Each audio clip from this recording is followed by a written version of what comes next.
Ayan mga lods, i-router natin itong ating center table. Ayan.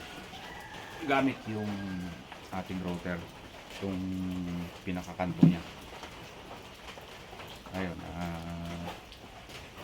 a-adjustin natin. Yung sa inyo kung anong gustong, kung gaano kalalim yung pinaka-groove niya. May adjustan naman siya. Yun.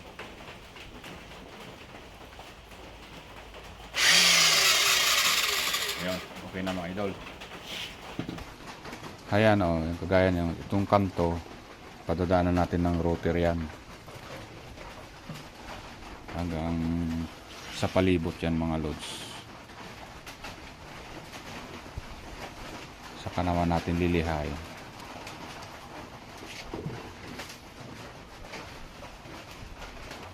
Ang purpose kasi nito mga idol, yung kanto niya para hindi masyadong matalim, kaya pinapadaanan natin ng router yan. Katulad kung sa baba o yun, naka-router siya.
Ayun o mga idol, o kung napapansin nyo yan, yan yung pinaka-kanto nya, pinaka-groove nya.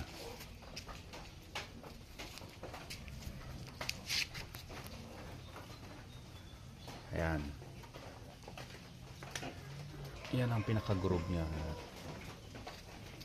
Kailangan padaanan ng router yan para hindi matalas yung kanto niya. At yun na rin ang pinaka-design niya. Yan, sa baba.